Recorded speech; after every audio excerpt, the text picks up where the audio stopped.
अच्छा भाई, first everyone अस्सलाम वालेकुम।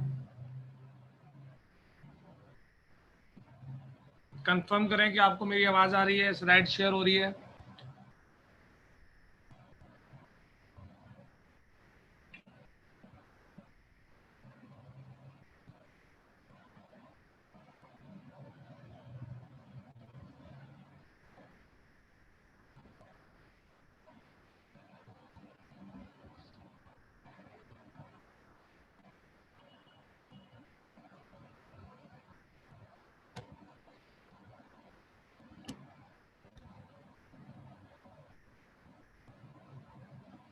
चलो भाई, तो फर्स्ट लॉ ऑफ थर्मोडायनेमिक्स पढ़ रहे थे हम, और उसकी स्टेटमेंट और इंट्रोडक्शन आई थिंक लिख लिया था हमने। कंफर्म करें, इंट्रोडक्शन और स्टेटमेंट हो गया था, और मैथमेटिकल रिप्रेजेंटेशन की हेडिंग डाल दी थी आपने। कंफर्म करें।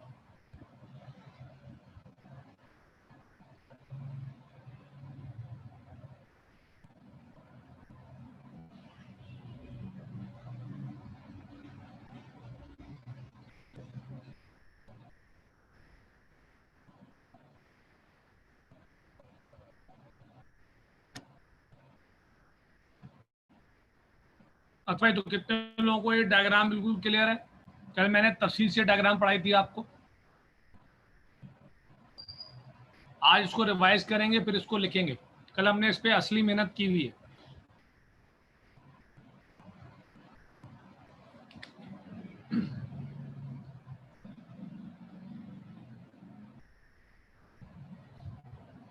तो हमने ये पढ़ा था कि हमारे पास एक कंटेनर में गैस भरी हुई है। गैस के मॉलिक्यूल की इंटरनल एनर्जी E1 है, जो कि हीट देने से E2 हो गई है। जब वो E1 से E2 हो गई है तो गैस एक्सपेंड हुई है, फैली है। गैस जब एक्सपेंड हुई है तो उसने पिस्टन को ऊपर धक्का दिया है। पिस्टन को ऊपर धक्का देने से उसने डेल्टा एक्स का डिस्टेंस कवर किया है, और उसका वॉल्यूम V1 से बढ़ के V2 हो गया, और ये सारा काम प्रेशर के अगेंस्ट हो रहा है, जो P है। सबको ये कहानी क्लियर है अच्छी तरह पूरी? शुरू से आखिर तक आप सुना सकते हैं किसी को कि हीट दी, इंटरनल एनर्जी E1 से E2 हो गई, गैस एक्सपेंड हो गई, फैली, उसने धक्का दिया पिस्टन को ऊपर, पिस्टन ऊपर चला गया, उसका डिस्टेंस डेल्टा एक्स है, फिर वॉल्यूम V1 से बढ़ के V2 हो गया, और पिस्टन ने वर्क किया। फिर मैंने आपको ये पढ़ाया था कि इस कहानी में तीन तरह की एनर्जी है। एक हीट है जो दिख रही है, एक इंटरनल एनर्जी E1 से E2 हो रही है, वो भी दिख रही है, और तीसरा वर्क डन है, जो कि हिडन है, साफ साफ दिख नहीं रहा, पर वो बातों में आ रहा है कि पिस्टन को धक्का लग रहा है। धक्का लगने को फिजिक्स की लैंग्वेज में बोलते हैं फोर्स। तो पिस्टन पे धक्का लग रहा है यानी फोर्स लग रही है, पिस्टन डिस्टेंस कवर कर रहा है यानी डेल्टा एक्स। और फिजिक्स में आपने पढ़ा है कि जहां पर भी फोर्स लगे और क्या कवर हो, डिस्टेंस कवर हो, फोर्स लगे और क्या कवर हो, डिस्टेंस कवर हो, उसको बोलते हैं वर्क डन। तो वर्क डन भी सामने आ गया खुलकर। तो तीन तरह की एनर्जी हो गई, हीट, इंटरनल एनर्जी और वर्क। फिर मुझे याद पड़ रहा है, मैंने आपसे पूछा था कि भाई इन तीन में से कौन सी दो एनर्जी, कौन सी एक पे डिपेंड कर रही है, जिसका आपने जवाब दिया था कि हीट पे डिपेंड कर रहा है इंटरनल एनर्जी। मैं आप सारी बातों को सम अप करने लगा हूं। तो आपने कहा था कि सर हीट एनर्जी पे डिपेंड कर रहा है इंटरनल और वर्क। अगर हीट एनर्जी देंगे तो इंटरनल एनर्जी बढ़ेगी, वरना नहीं बढ़ेगी। हीट देंगे तो वर्क होगा, वरना नहीं होगा। इसी बात को सामने रखते हुए फॉर्मूला बन गया था Q बराबर है delta E plus delta W। अब जो जुमला बोल रहा हूँ ना, ये नहीं भूलना। ये लॉ, अब लॉ दे रहा हूं आपको। इससे पहले पूरी तकरीर तो सुन ली आपने, आप आगे पीछे करके सुनाएंगे, पर अब जो जुमला है ना, वो बस समझे, जहन में बिठा लेना है कि लॉ ये बोल रहा है कि जो भी सिस्टम को आप हीट देंगे वो दो काम करेगी। सिस्टम को जो भी आप हीट देंगे वो दो काम करेगी। नंबर वन, वो इंटरनल एनर्जी को E1 से बढ़ा के E2 करेगी, और नंबर टू, वो पिस्टन पे वर्क करेगी। जो भी सिस्टम को आप हीट देंगे वो दो काम करेगी। नंबर वन, इंटरनल एनर्जी को E1 से E2 करेगी, और वर्क डन करेगी किसके ऊपर, पिस्टन के ऊपर। और इक्वल का साइन ये शो कर रहा है कि ऐसा करते हुए ना वो क्रिएट होगी ना वो डिस्ट्रॉय होगी, बल्कि वो एग्जैक्टली इस्तेमाल हो जाएगी इन दोनों कामों में। This is called first law of thermodynamics. तो कल का सारा मैंने रिव्यू दे दिया लिखवाने से पहले। कुछ पूछना चाहते हैं तो बताएं।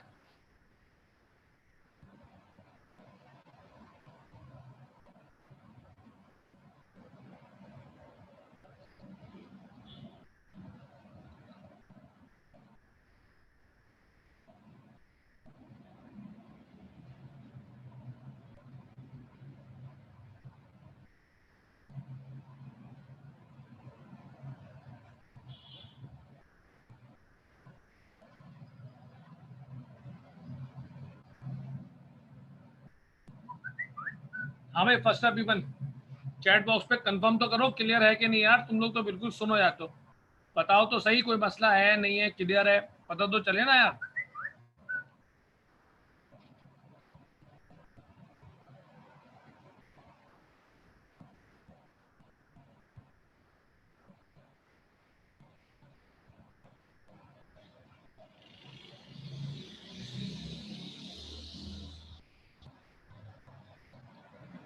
अच्छा एक चीज है जो आपको बाद में तंग करेगी, आपको आपको अभी नहीं दिख रही पर बाद में तंग करेगी, वो है डेल्टा। बाद में आपके जहन में आएगा डेल्टा क्यों आ रहा है, तो वो भी क्लियर कर दूं उसके बाद मैं लिखवा रहा हूं। तो डेल्टा आने की वजह यहां पर ये है कि जो हीट आपकी है वो इंटरनल एनर्जी को E1 से E2 कर रही है, यानी कि चेंज ला रही है। डिस्टेंस को X1 से X2 कर रही है, यानी डिस्टेंस में भी चेंज आ रहा है। और वॉल्यूम को V1 से V2 कर रही है, यानी वॉल्यूम में भी चेंज आ रहा है। तो इसका मतलब ये हुआ कि E के साथ डेल्टा इसलिए लगा हुआ है क्योंकि E चेंज हो रहा है, W के साथ डेल्टा इसलिए लगा हुआ है क्योंकि X चेंज हो रहा है, और आगे चल के वॉल्यूम के साथ डेल्टा क्यों लगेगा, क्योंकि वॉल्यूम चेंज हो रहा है। तो इस टॉपिक में जहां जहां पे डेल्टा लग रहा है उसको कोई पूछे तो बताना आना चाहिए आपको कि भाई E के साथ डेल्टा इस वजह से है क्योंकि वो E1 से E2 हो रहा है, W के साथ डेल्टा इस वजह से है क्योंकि वो X1 से X2 की वजह से हो रहा है, और वॉल्यूम के साथ डेल्टा इस वजह से आगे आएगा कि भाई वॉल्यूम V1 से V2 हो रहा है। तो ये क्लियर वजह होनी चाहिए, ना कि रट्टा मारे आपके सर ने बोला है डेल्टा लगेगा तो आपने भी रट्टा मार लिया। चले अब ये डायग्राम अभी नहीं बनानी है आपने, वर्डिंग लिखनी है। पहले मैं वर्डिंग लिखवा रहा हूँ, वर्डिंग शुरू करें। इत्मीनान से लेके लंबी वर्डिंग है, जरा बार बार रिपीट नहीं करूंगा मैं, एक बात को 3-3 4-4 दफा ऑलरेडी बोलता हूं मैं, एक दफा में लिखना है आपको।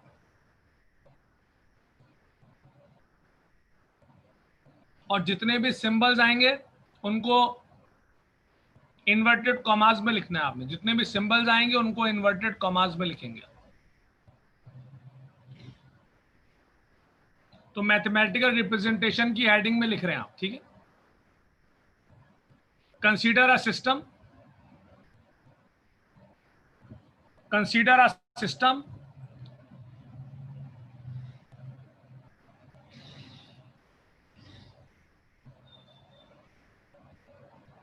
consider a system consists of an ideal gas, consider a system consists of an ideal gas, consists of an ideal gas, an ideal gas present in a present in a present in a closed container, present in a closed container with movable piston, present in a closed container with movable piston, present in a closed container with movable piston. हाँ भाई, with movable piston, full stop।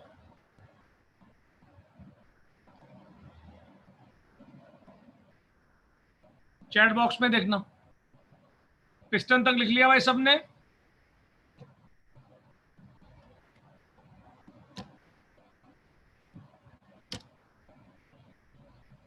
अब जिस तरह मैंने ये symbol को inverted commas में किया है ना, आपने ऐसे चलाना है, ठीक है। चले पिस्टन के बाद लिखें, when Q amount of heat energy, when Q amount of heat energy, when Q amount of heat energy is given to the system, ये फाइज आया होगा अभी, फाइज आया होगा ना, फाइज आया तू। When Q amount of heat energy is given to the system, when q amount of heat energy is given to the system,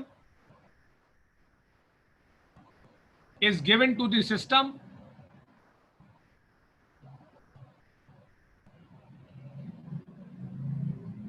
is given to the system its internal energy,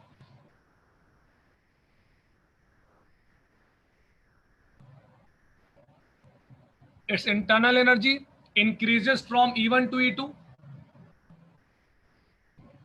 its internal energy increases from E1 to E2,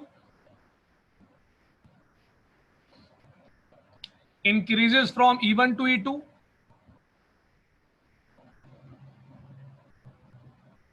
so that gas expands, so that gas expands, spelling देखते जाएं, so that gas expands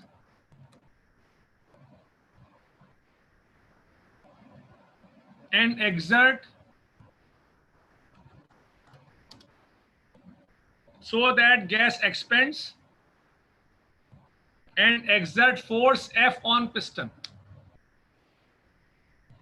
exert force F on piston, exert force F on piston,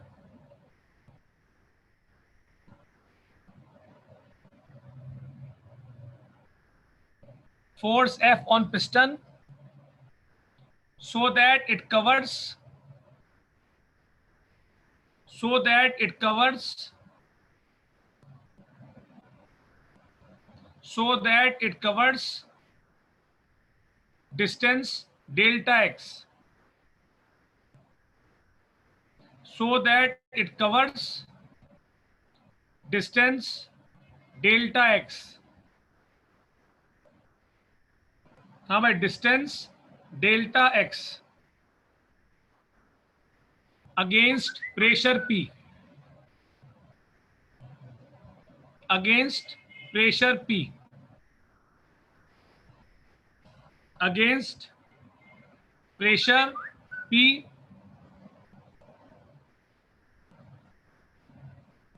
therefore, आखिरी line आ गई है भाई, therefore volume of gas, therefore volume of gas increases from V1 to V2, therefore volume of gas increases from V1 to V2, therefore volume of gas increases from V1 to V2,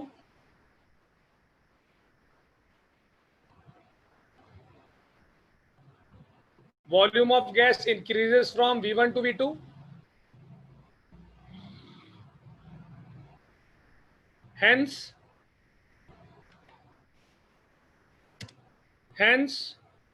delta W work, hence delta W work is done by piston, hence delta W work is done by piston, delta W work is done by piston.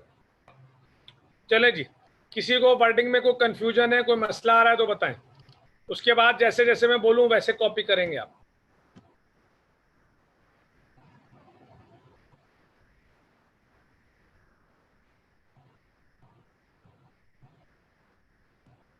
सबने अच्छे से लिख ली wording?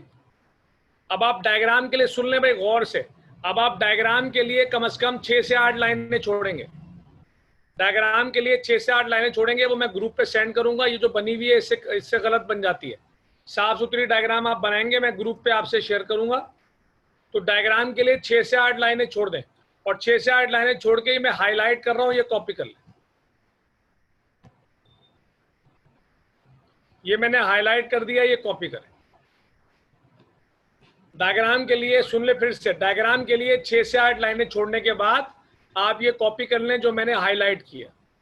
शाबाश।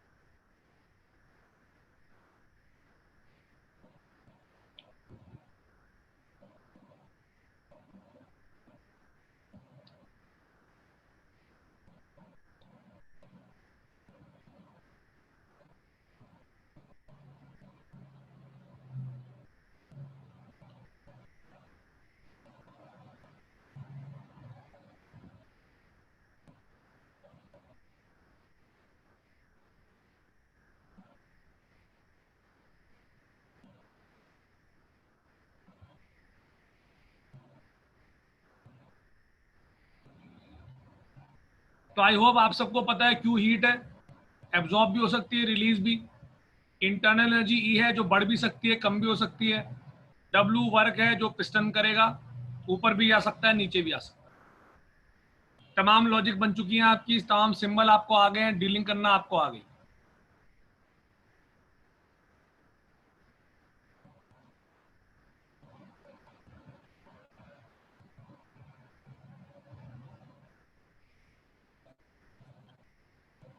Heat release हो जाएगी तो piston नीचे आ जाएगा फाइज।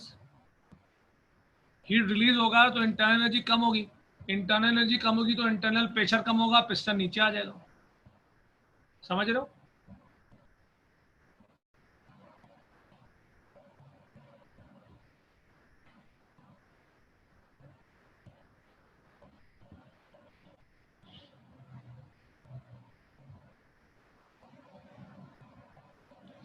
तो आते हैं उस पर, वैल्यू पे। चले भाई, तो सब लोगों ने अगर ये कॉपी कर ली है तो अगली हेडिंग डालें। अगली हेडिंग लॉ का हिस्सा नहीं है, लॉ से ताल्लुक जरूर है, पर लॉ खत्म हो गया। ठीक है, लॉ खत्म हो गया, लॉ से ताल्लुक है, पर पेपर में लॉ आएगा तो ये हेडिंग नहीं लिखनी। ठीक है, चले हेडिंग डाल दें साइन कन्वेंशन, कि कब साइन पॉजिटिव होगा कब नेगेटिव होगा। शाबाश, समझ समझ के पढ़ के लिखिए।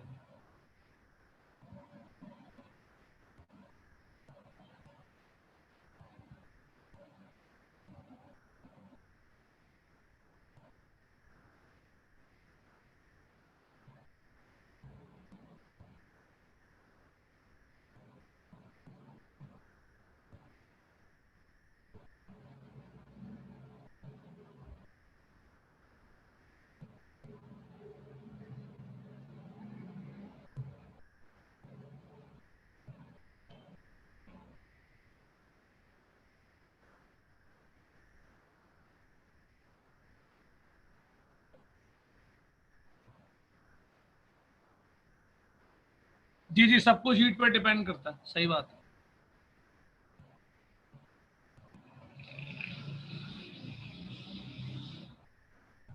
एक चैप्टर कंप्लीट हो गया, दूसरा चल रहा है, अंदाजा लगा लो कितना हो गया।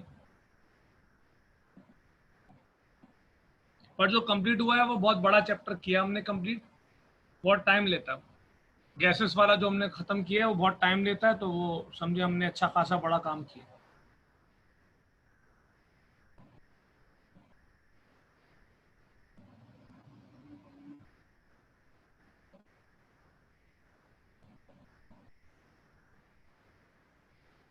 हाँ फाइज बोलो।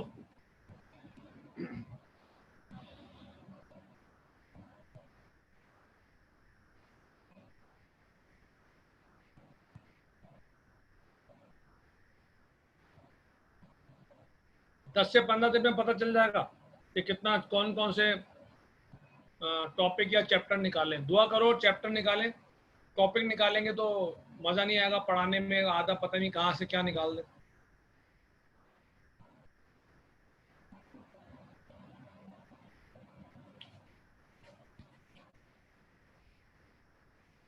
इनका भरोसा नहीं है।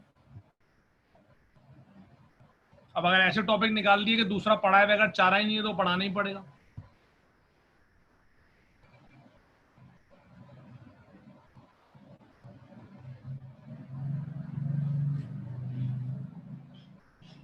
तो ये नुमेरिकल में हमने इस्तेमाल करना है। अगर नुमेरिकल में लिखा हुआ है कि हीट एब्जॉर्ब हो रही है तो साइन पॉजिटिव आएगा, अगर लिखा हुआ है कि हीट रिलीज हो रही है तो साइन नेगेटिव आएगा, अगर लिखा हुआ है इंटरनल एनर्जी बढ़ रही है तो साइन पॉजिटिव आएगा, अगर लिखा हुआ है इंटरनल एनर्जी कम हो रही है तो साइन नेगेटिव आएगा, अगर लिखा हुआ है वर्क डन बाय सिस्टम है, या अंग्रेजी का बड़ा ख्याल करना है आखिरी वाली दो चीजों में, अगर लिखा हुआ है डन बाय सिस्टम या बाय गैस, सिस्टम गैस है आपको पता है, अगर ब्रैकेट में लिख भी दें आप, गलती ना हो। बाय सिस्टम का मतलब बाय गैस, तो अगर बाय गैस लिखा हुआ है तो पॉजिटिव होगा, ऑन गैस लिखा हुआ है तो नेगेटिव होगा। अगर आपने साइन गलत कर दिए 4 नंबर का न्यूमेरिकल डैमेज होगा, इसको हल्का नहीं लेना, किसी चीज को हल्का नहीं लेना आप। तो साइन कन्वेंशन करने के बाद अगली हेडिंग पे जाएंगे, कंफर्म करें मुझे कर लिया आपने, समझ में आ गई है बात?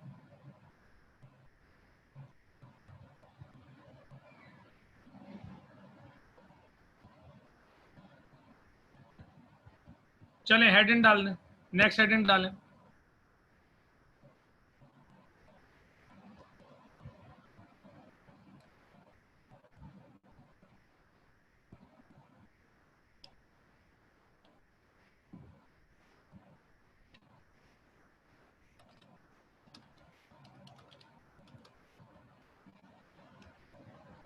चलें नेक्स्ट हेडिंग डाल दें, प्रेशर वॉल्यूम वर्क। ये फर्स्ट लॉ ऑफ थर्मोडायनेमिक्स का ही टॉपिक है, पर पेपर में ये अलग से आ।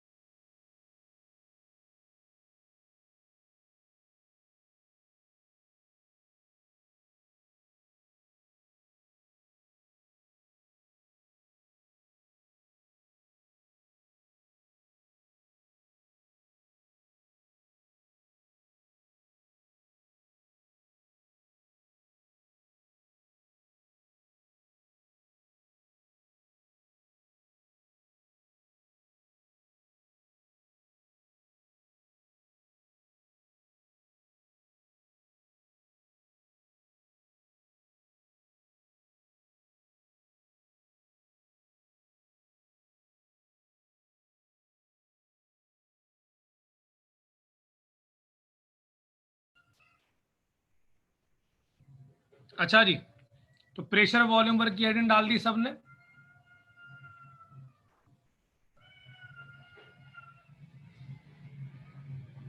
अब कितने लोगों को ये बात समझ में आती है कि डायग्राम में दो चीजें ऐसी हैं जिनका डायग्राम में तो जिक्र हुआ है पर फॉर्मूले में वो रिफ्लेक्ट नहीं हो रही।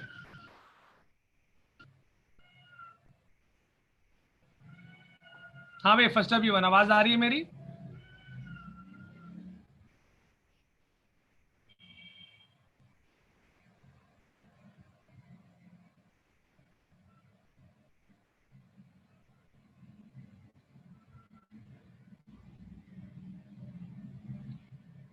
चैट बॉक्स इस्तेमाल करो ना भाई।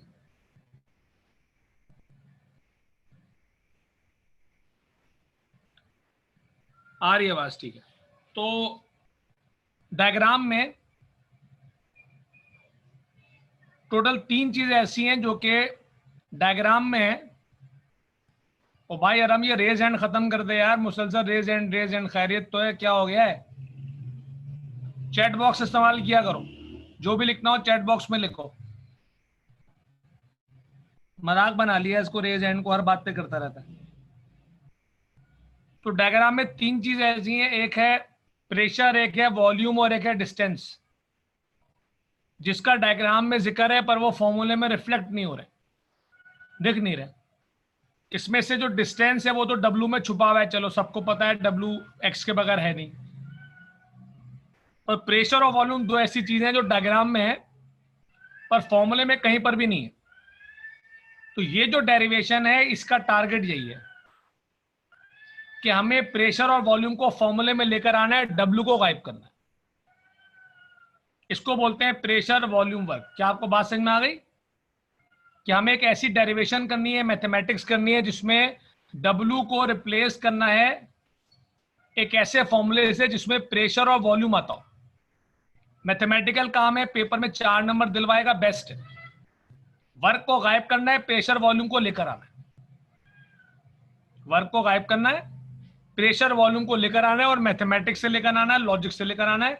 इस काम को बोलते हैं प्रेशर वॉल्यूम वर्क। तो एक ऐसी डेरिवेशन, एक ऐसी वर्किंग जिसमें वर्क को रिप्रेजेंट करे प्रेशर और वॉल्यूम से, यानी वर्क को गायब कर दें, प्रेशर वॉल्यूम को लेकर आ जाएं। This is called pressure volume work.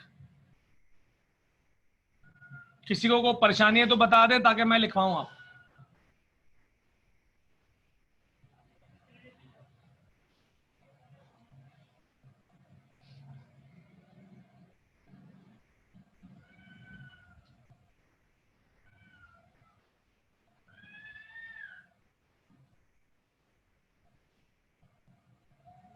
Clear हो गया सबको?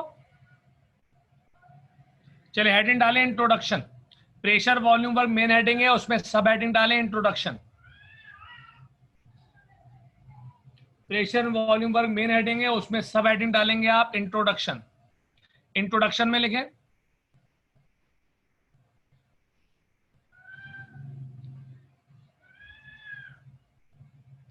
इंट्रोडक्शन में लिख रहे हैं आप the representation of the representation of the representation of work done by piston, the representation of work done by piston, the representation of work done by piston, हाँ भाई, work done by piston in terms of, in अलग है, terms अलग है, in terms of, in terms of pressure and volume, in terms of pressure and volume,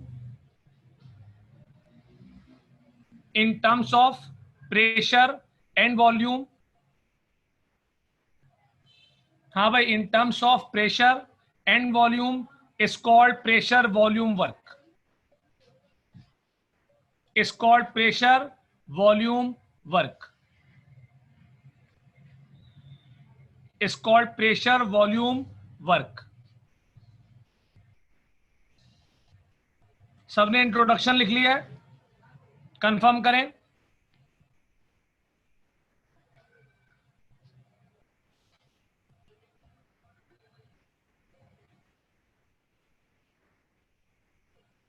किसी को introduction में मसला? इन टर्म्स के बाद मैं रिपीट कर रहा हूं, in terms of pressure and volume, in terms of pressure and volume, in terms of pressure and volume called pressure volume work, called pressure volume work. ठीक है भाई, अब ये आप करोगे, हेडिंग डालो अगली डेरिवेशन, या आप कॉपी कर लो, फिर मैं समझाता हूं आप। चले, ये डेरिवेशन आप पहले कॉपी कर लो, फिर मैं आपको समझाता हूं। साफ सुथरी कॉपी करनी है।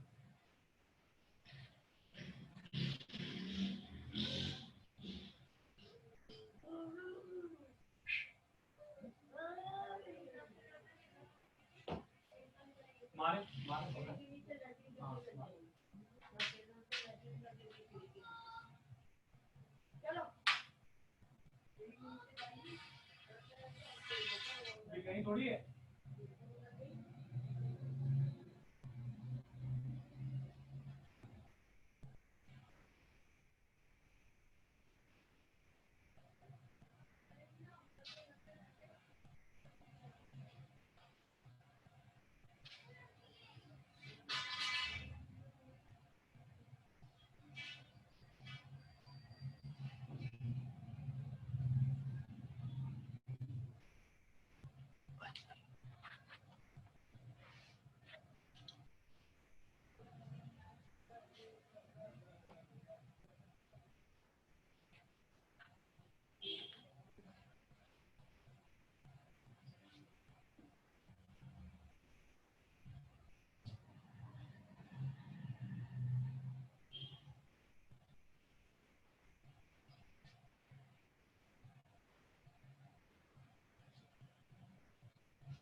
चलो भाई अब जरा समझ लेते हैं। डेरिवेशन आपने कॉपी कर ली है, बहुत से लोगों को तो कॉपी करते हुए कोई 50-60% तो क्लियर हुई होगी।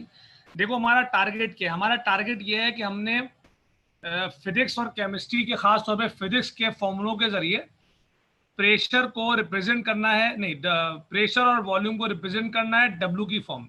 डब्ल्यू से हटाना है, डब्ल्यू को गायब करना है, प्रेशर वॉल्यूम को लाना है, पर लॉजिक से लाना है। ऐसा नहीं कि कोई जबरदस्ती आपने प्लेस कर दिया, फॉर्मूले प्रॉपर होने चाहिए। अब मैंने शुरू किया, डब्ल्यू बराबर है एफ इंटू एक्स, मैट्रिक का मशहूर फॉर्मूला है। वर्क डन बराबर होता है एफ इंटू एक्स, सबको पता है, मशहूर बात है, हर किसी को पता है कि वर्क डन बराबर है एफ इंटू एक्स, मशहूर फॉर्मूला हो गया। डेल्टा लगाने की रीजन मैं आपको पहले तफसील से बता चुका हूं, तो आपको डेल्टा में कंफ्यूज तो होंगे नहीं, आपको पता है। उसके बाद आपने प्रेशर का फॉर्मूला लगाया कि प्रेशर बराबर होता है फोर्स अपॉन एरिया, इसको इक्वेशन 1 बोला, ठीक है, ये इक्वेशन 1 है, इसको आपने बोला 1। उसके बाद नीचे आ गया, प्रेशर का फॉर्मूला आ गया फोर्स अपॉन एरिया। एरिया यहाँ पे डिवाइड हो रहा है, वहां जाके मल्टीप्लाई हो जाएगा, तो P इंटू ए बराबर हो गया एफ। ये मैथमेटिक्स से एरिया डिवाइड हो रहा था, वहां जाके मल्टीप्लाई हो गया, तो एफ बराबर हो गया P इंटू ए के। अब वापस इक्वेशन 1 में गए, गौर से मेरी बातें सुनना है, वापस इक्वेशन 1 में गए। इक्वेशन 1 में W अपनी जगह पे रहा, डेल्टा एक्स अपनी जगह पे रहा, अलबत्ता F की जगह पे P इंटू ए आ गया। यहां से गौर से देख, F की जगह पे P इंटू ए आ गया यहां से, तो P W अपनी जगह पर है, F की जगह पे आ गया P इंटू ए, और डेल्टा एक्स अपनी जगह पर है। जहां मसला हो वहां चैट बॉक्स में लिख देना है कि सर ये रिपीट कर दे, मैं रिपीट कर दूं।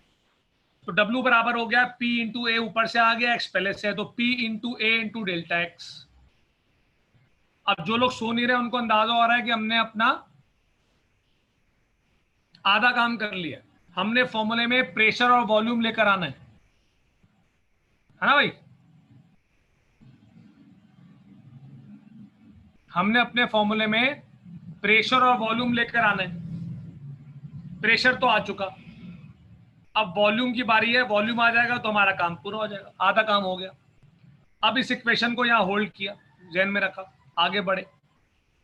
अब वॉल्यूम का फॉर्मूला लगाया, वॉल्यूम बराबर होता है मैट्रिक, फिजिक्स का ये फॉर्मूला है, बहुत से लोगों को याद ही नहीं होता, हालांकि 8 क्लास से स्कूलों में पढ़ रहे हैं।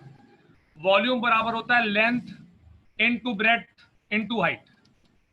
ये वॉल्यूम का फॉर्मूला है, वो बचपन से पढ़ रहे हैं जमाने से, कि वॉल्यूम बराबर है लेंथ, कौन सा स्टेप भाई,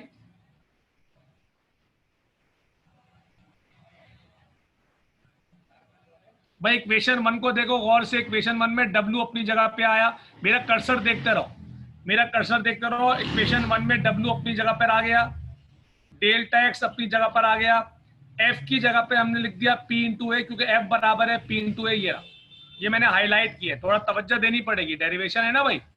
तो F बराबर है P इंटू ए, तो इक्वेशन 1 में F गायब कर दिया, F की जगह पे आ गया P इंटू ए। समझ रहा है भाई, F की जगह पे आ गया P इंटू ए, तो W बराबर हो गया P इंटू ए इंटू डेल्टा एक्स। ये एक कहानी यहाँ खत्म, आगे बढ़े। अब वॉल्यूम पे आ गया, वॉल्यूम बराबर होता है length into breadth into height. ये फॉर्मूला जिसको नहीं आता वो रट्टा मारे, बहुत जमाने पुराना, बहुत बचपन का फॉर्मूला है। वॉल्यूम बराबर होता है length into breadth into height. इसमें ये जो लेंथ इंटू ब्रेड्थ है, इसको एरिया कहते हैं, ये भी पुरानी बात है। दो फॉर्मूले हैं समारोह ने पुराने वाले, एक कह रहा है length into breadth into height बराबर होता है एरिया, एक कह रहा है लेंथ इंटू ब्रेड्थ बराबर, नहीं sorry, length into breadth into height बराबर होता है वॉल्यूम, और एक कह रहा है लेंथ इंटू ब्रेड्थ बराबर है एरिया। ये दोनों फिक्स फॉर्मूले हैं, और ये फिजिक्स के हैं, ये केमिस्ट्री इस्तेमाल कर रही है, पर है फिजिक्स के। अब बच्चा हाइट h, तो डायग्राम अगर मैं आपको दोबारा दिखाऊं तो आपको हाइट दिखेगी। हाइट कहते हैं वर्टिकल मोशन को, तो हमारी डायग्राम के लिहाज से जो हाइट है वो डेल्टा एक्स है। सब लोग गौर से देख लो, हमारी डायग्राम के लिहाज से जो हाइट है वो डेल्टा एक्स है। सबको दिख रही है बात, वापस जाता हूं वहां पे, तो एच बराबर है, लिख दिया डेल्टा एक्स के।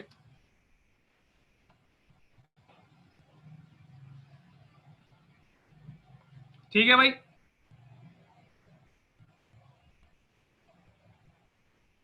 तो वॉल्यूम बराबर है length into breadth into height, एक बात हो गई। फिर यहाँ पे लेंथ इंटू ब्रेड्थ बराबर है एरिया के, और एच बराबर है डेल्टा एक्स के, ये दूसरी बात हो गई। अब जरा तवज्जो देनी है, अब ये जो वॉल्यूम वाला फॉर्मूला है, वॉल्यूम वाले फॉर्मूले में जो लेंथ इंटू ब्रेड्थ है इसकी जगह पे ए आएगा, और से देखें बाद में फंसेंगे। वॉल्यूम वाले फॉर्मूले में लेंथ इंटू ब्रेड्थ की जगह पे ए आएगा, और हाइट की जगह पे डेल्टा एक्स आएगा। सब लोग देख लो, वॉल्यूम वाले फॉर्मूले में लेंथ इंटू ब्रेड्थ की जगह पे एरिया आ जाएगा, और हाइट की जगह पे डेल्टा एक्स आएगा, ये रहा। और बी के साथ डेल्टा क्यों लगाया वो मैंने पहले बता दिया था शुरू में, कि V1 से V2 हो रहा है तो डेल्टा V होगा। तो डेल्टा V बराबर हो गया ए इंटू डेल्टा एक्स। इस फॉर्मूले को चेंज किया है, दोबारा हाईलाइट कर रहा हूं। इस फॉर्मूले में लेंथ इंटू ब्रेड्थ की जगह पे एरिया आ गया, एच की जगह पे डेल्टा एक्स आ गया, तो डेल्टा V बराबर आ गया ए इंटू डेल्टा एक्स। किसी को यहां तक कोई परेशानी है तो बता दो।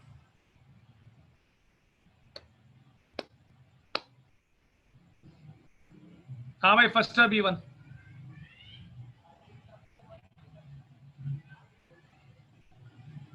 क्लियर है सबको?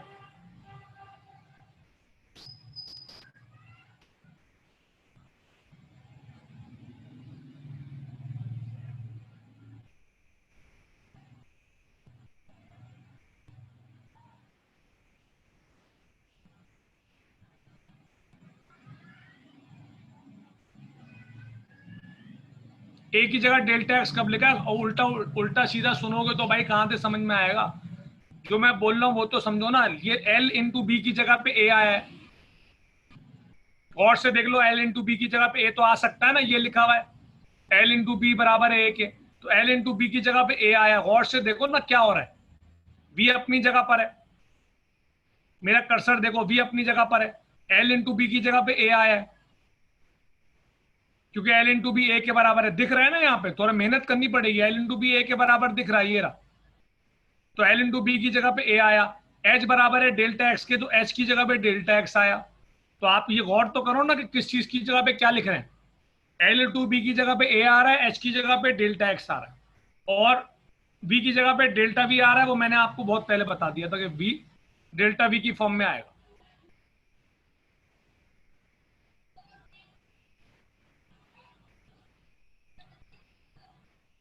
एच का मतलब है हाइट, और डायग्राम के लिहाज से जो हाइट है वो डेल्टा एक्स के बराबर है। बहुत देर पहले दिखाया था मैंने, उस वक्त तो नहीं पूछा तुमने, बहुत देर पहले मैंने डायग्राम में दिखाया था ये, कि जो हाइट है, हाइट का मतलब है वर्टिकल मोशन, तो वर्टिकल मोशन की जगह पे ये डेल्टा एक्स है, ये रहा हाइट।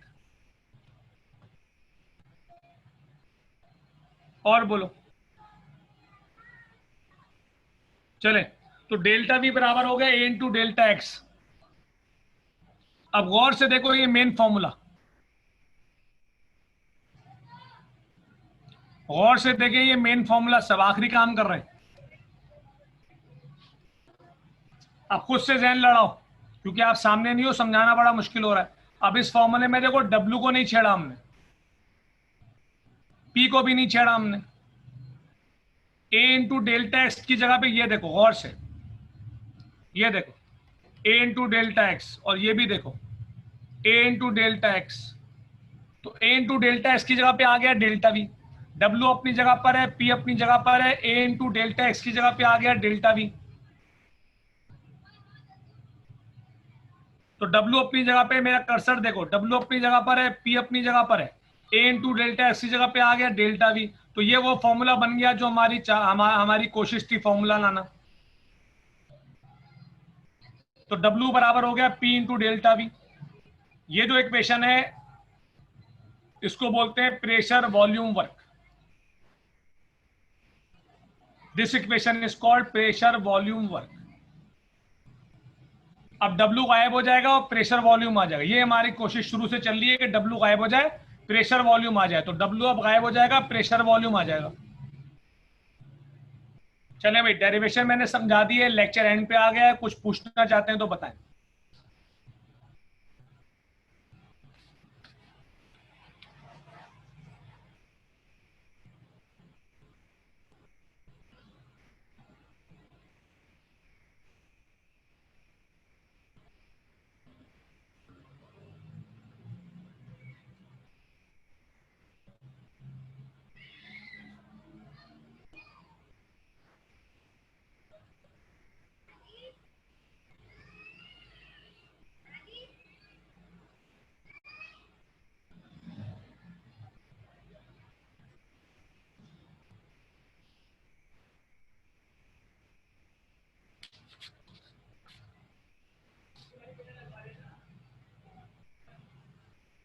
ठीक है भाई, डेरिवेशन क्लियर हो गई सबको।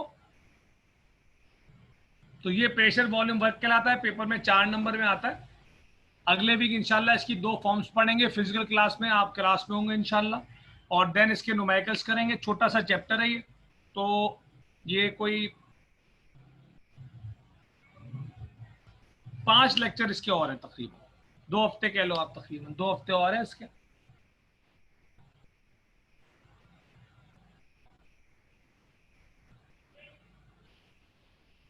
आज के लेक्चर में परेशानी है तो बता दें,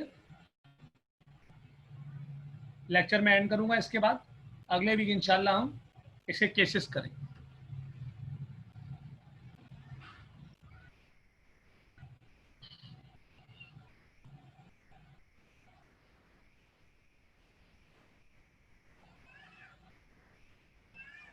और अब मैंने इसका जवाब पहले दिया था एक दफ़ा, कोई से भी नोट्स आप इस्तेमाल कर सकते हैं। केमिस्ट्री है ये, पाक स्टडीज तो है नहीं, तो कहीं के भी कोई से भी नोट्स इस्तेमाल करें जो अच्छे हैं, कोई इशू नहीं है।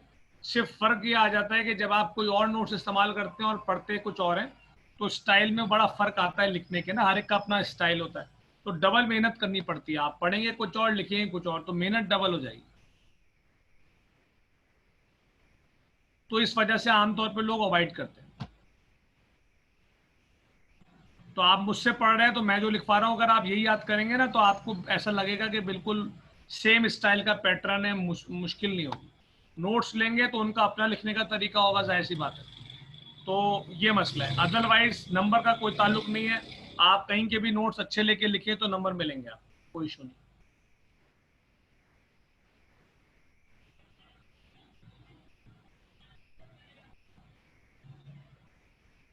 बिल्कुल, मेरी एडवाइस तो यही है कि जो मैं लिखवा रहा हूँ वो याद करें। बिल्कुल, नोट्स होते नहीं है मेरे, नोट्स है ही नहीं मेरे, मैं तो क्लास में लिखवाता हूँ हमेशा, सालों हो गए। सिर्फ 2 चैप्टर के नोट्स दूंगा मैं, आपको आखिर में वो खुद बता दूंगा।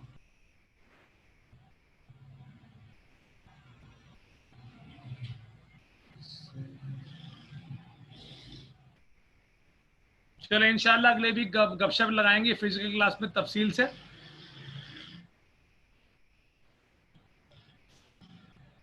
चलो ठीक है, क्लास एंड कर रहे हैं, अब अगले वीक बात करें। अल्लाह हाफिज।